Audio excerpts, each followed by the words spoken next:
Hello everyone, welcome back to another episode from RS Garage. In this episode we will continue to take apart the engine.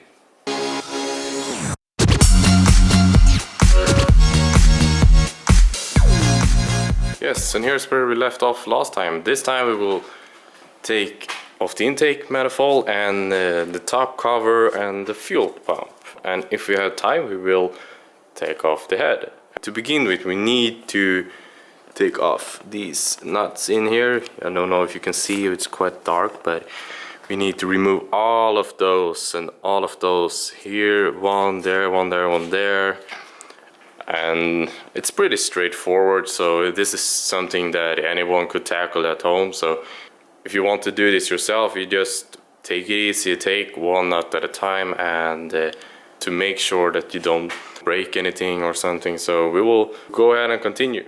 Yes, and when you're taking this off, you need to first remove all these fuel lines that you can see go into that goes into the intake to the fuel injectors. And also when you're doing something like this, make sure you have something to put all the nuts and bolts in so that you can sort them out later when you're putting it back together. I don't know how much of all the nuts and bolts I'm going to say, because I will probably buy all of them new to make the engine as nice as possible, and the rest of the engine is painted.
Yes, and now it's off.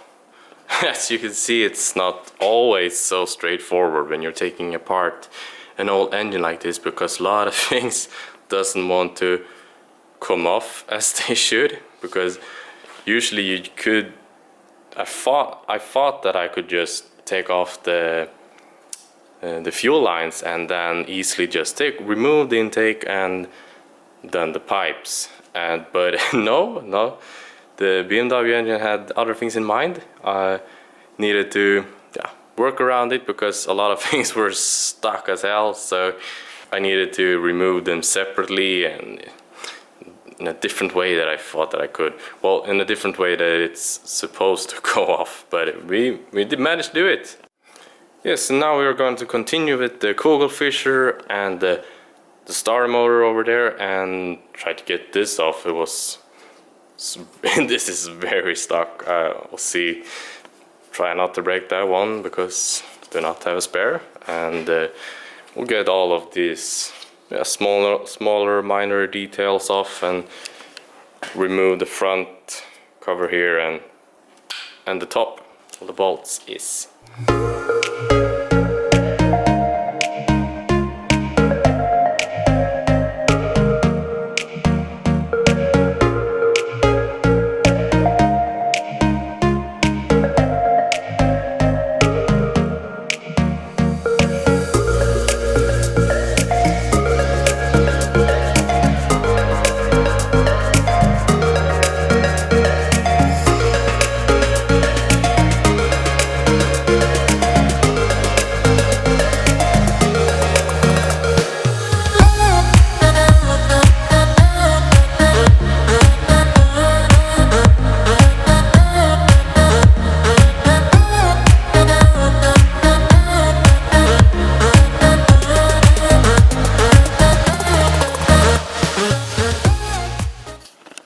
and the wheel is off. That took some effort to get that one off, and I did not want to break it. But it went okay. I was very scared of breaking this one, but it went good. I also went ahead to remove the cover here and the head cover and the water pump, and have been trying a lot with this one, but that is that is stuck. It does not want to go anywhere. So we'll see what we'll do. I think there's new ones that you can buy of this one, so maybe we will cut it off. We'll see.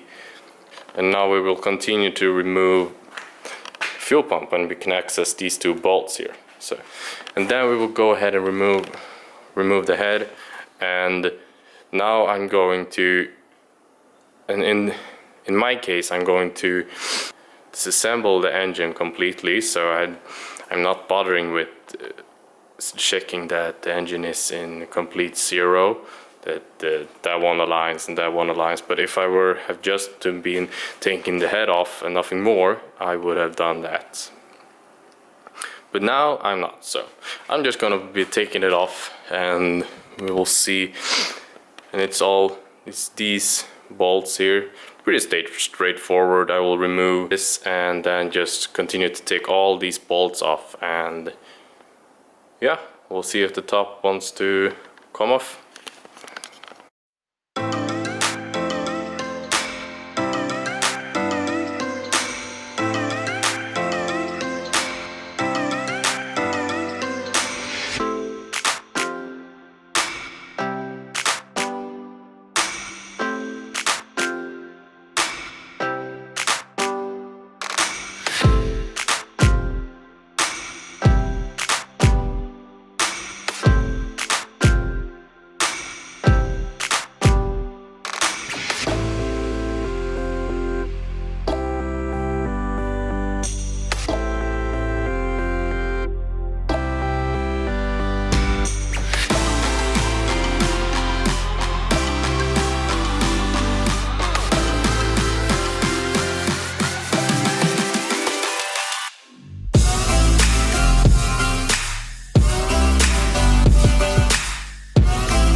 This is as far as I will take it apart now, because I've just drained the oil and I will let it drain for a bit, and so I will not do anything more to it today, because I want all of the oil to get out of the oil pan before we remove it. And also I will be thinking of what I will do if I will, because as you can see, the walls here are a bit rusty, so all of them needs refurbishing, and also the pistons.